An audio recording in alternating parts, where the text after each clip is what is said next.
But I don't just talk, I do it. Do it. Do it. Hey guys, welcome to another Flirting with Guruji episode. Today I'm gonna show you how to do something on the head.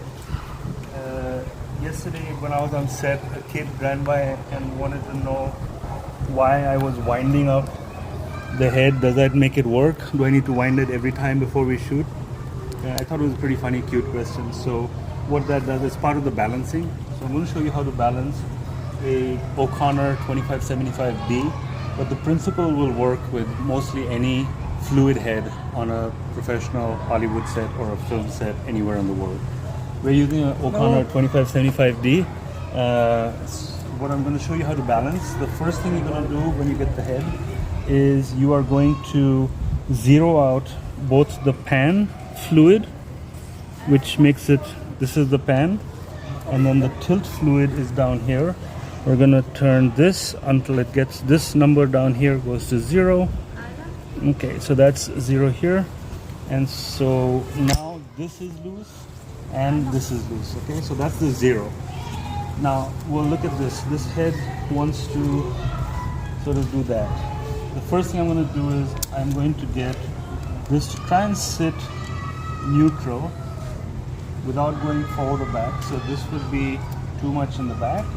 This would be too much in the front. I just want it to sit neutral. So right about here is neutral. Lock it. So that's my neutral. That's the first thing I do. The next thing I'm going to do is see how much tilt I need. This is the counterbalance, right? So this is pushing it back, which means it's too much. So this is what the winding thing does. You're not charging the head, you're not winding it up to work. It's just changing the counterbalance. Now if you can see, if I leave it, it kind of stays. And that's what you want. You want it to stay exactly. If I do it less, it's gonna fall. So that's not good. You know, if it's falling, that's not good. You want to find the spot where it stays, where I leave it. So that's still falling, and you'll see if it's still falling and I'm winding, you'll see it'll stop somewhere. And then if I wind too much, it's going to start pushing it back. So now do you see it's pushing it back? So that's too much. So I got to find the place where that's a good space. So if I leave it there, that's too much on the back end. So for this configuration, 41 on the counterbalance seems to be like a good place. If I leave it there, it should stay, let's say 40, yeah. That stays there, and that stays there. So that's how you would balance the head. The next thing then is all for the operator to choose how much they want to increase the drag. So if this is for the pan, if I can put 2 in there, now it's a little tighter.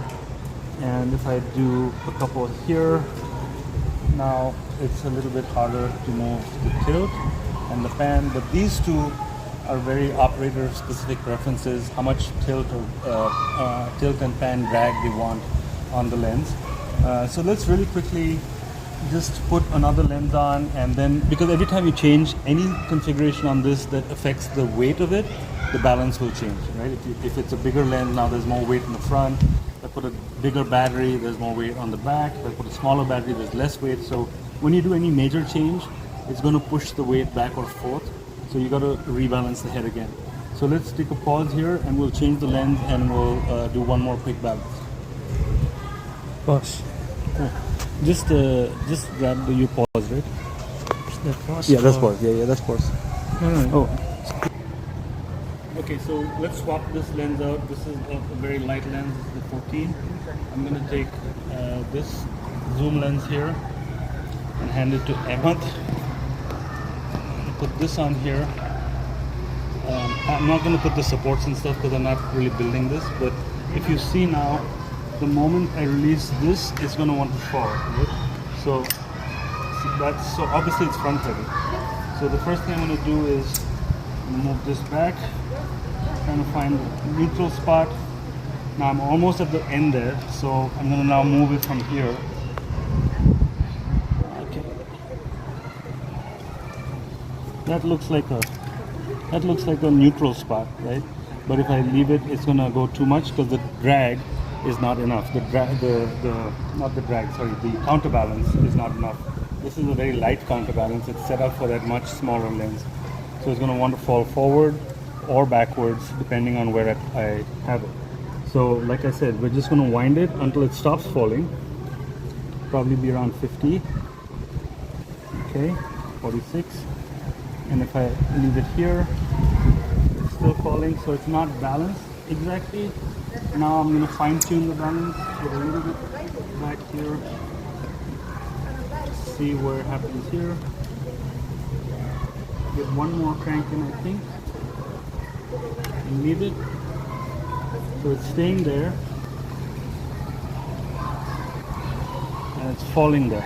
So still not balanced. Push it forward just a little bit. Staying there and staying there. So now for this configuration it's balanced. Now obviously if you add the matte box and some filters and other stuff, the lens support, I would need to do a little bit more. But this is basically how you would balance a head for any given configuration. Hope you enjoyed that. I'll see you on